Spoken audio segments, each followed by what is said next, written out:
Presidents, Director, Excellencies, ladies and gentlemen, if I may be honest for a second, I must say I wished this beautiful performance would never end because it has a lot more to tell you than a parliamentarian that is now approaching such a distinguished and knowledgeable audience can say. In fact, I do represent the institution that quite often makes your life hell. But I believe it is an interesting hell, but it's a matter of fact that we are very capable, both in the parliament, but I also remember my time in Coreper or even in between in the commission that sometimes the negotiations entail numerous amendments, numerous positions, and then the time is coming to a point where you are basically horse trading. So what I want to say that if there is a draft to which, if I would speak on behalf now of the European Parliament, we are able to introduce not 200, not just 500, but even 1,200 amendments, and those then are negotiated to become compromise amendments and then voted. Obviously, not always. This is from a better regulation or good regulation point of view, the best outcome that you might have. So sometimes when this, as it may be a directive, then reaches the national parliaments, and we can envisage also the creativity of the national parliamentarians with gold plating. So I think that it is a very complex legislative process on the side of the European Union, and then many of you are there to apply it, to enforce it, and I can understand that not always, especially some of it may entail also economic aspects, competition issues, where you need to have a solid economic analysis. I think that's exactly the place and the role for ERA. And I think that for 25 years it has been doing a great job, and it's a privilege for me as Vice President of the European Parliament to say that we highly honor the work that ERA is doing. I personally am a very concrete witness of that work, and I hope that since I've been elected as Vice President only in January of this year, we will enable in the remaining part of my mandate as the Vice President responsible to even, let's say, intensify this cooperation interaction. And with Director Heusel, we have already discussed in the past maybe some of the focuses. Now, I must say that we have heard some very relevant, important, down to the point words, but some of that, that is not yet the end. It's not very well. But some of the words were, and I'm a very critical person, and being Czech, of course, with the Czech mentality, also skeptical. But I would maybe, unlike Madam President, say a little bit more optimistic words. It is a matter of fact that 2 years ago, we could at least read and listen and even debate the most gloomy scenarios for the European Union, for the European integration. It's not that long ago that facing national elections in some of the member states, we were concerned that the EU could be gradually falling apart, or what I called a crawling disintegration. And of course, Brexit is something that emphasized some of these concerns, if not fears. But let's turn the page and return to October 2017. I mean, the EU is still there. The elections in a number of the member states, in fact, were not such a bad outcome. A lot of the extreme political forces, in fact, didn't win. I'm not saying that they have lost. We still have their presence, but I think that the outcome is, in fact, not a bad one. Not any longer we speak in a way that in every second, third sentence we use the word crisis. In fact, my view is that we use the word crisis whenever we are at a loss, when we don't know how to tackle an issue. I believe that the European Union in 80% of its competencies functions, in fact, very well or well enough.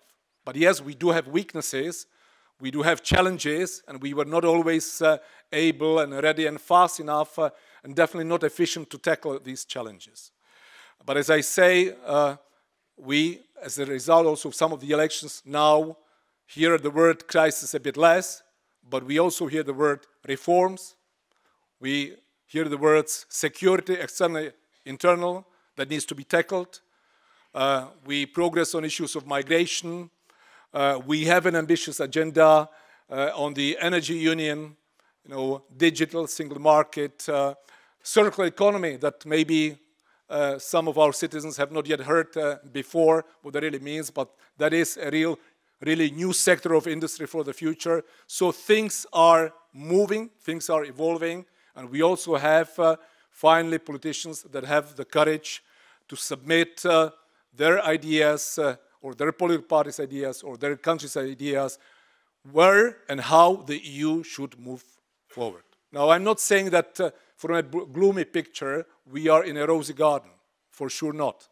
But I just would like to highlight that things have evolved and that some of the most gloomy scenarios are not in fact materializing. Of course, a long way to go, but at the same time, there will be a push on a number of the issues, on a number of the challenges. We have seen some of the proposals, in the State of the Union speech of Jean-Claude Juncker or President Macron. And I believe that at the European Council in December, we will see Franco-German proposals. And we have heard yesterday, or the day before yesterday, from Donald Tusk, Blitz, 2 years Blitz reform agenda. Now, of course, it's not as easy as that. Of course, we need to have political will. Of course, we will see a lot of national interests at stake, a lot of protectionism, in fact, still in the way of accomplishing the plus-minus right solutions for some of these challenges. But I believe that they will come, we will manage, and I think we will see, with maybe some consequences for the internal integrity of the European Union, I think a progress in a number of sectors, and also followed by, let's say, upgrading, improving, and advancing the regulatory environment. So my second point really is that there is yet more to come, that we will see probably some of the engines that were coughing so far restarted, and I think that we have no other option than to deliver on some of the challenges where, the public does expect delivery. Some of the areas, as I said already, will be quite new. Circular economy is really, it's not waste management. It is something that is incredibly innovative, that will affect the society to a large extent. And one could name a number of others. And that's where new legislation will come in place. That's where we will also need, a bit of training and education on the side of the European institutions, both in terms of officials, but even politicians. I would appreciate if we would interact with ERA also on a personal basis more in the future. Interpreters, translators, etc. The task is enormous. So that we get the outcome right, that we do regulate in a better way than so far, that the implications are those that we want, that we know in advance what are the implications, that is really better regulation, that we cut the administrative burden. If we would cut it, by the way, by what José Manuel Barroso said some time ago, 20%, which unfortunately is not true, we would have 1% GDP extra growth. So these are the challenges, but I'm sure that on some of them, or hopefully many of them, we will succeed. And that's, again, where you come in place. That's where you will play a role. Many of that, as I say, will be challenging, new, but again, the authority of law, not just on, but especially, of course, on the principal values that we honor, not necessarily always and everywhere in the European Union, at least not necessarily all politicians. That, of course, is one of the biggest challenges, because enforcement applies also in that area, but I would say on the sectoral issues that will be tackled.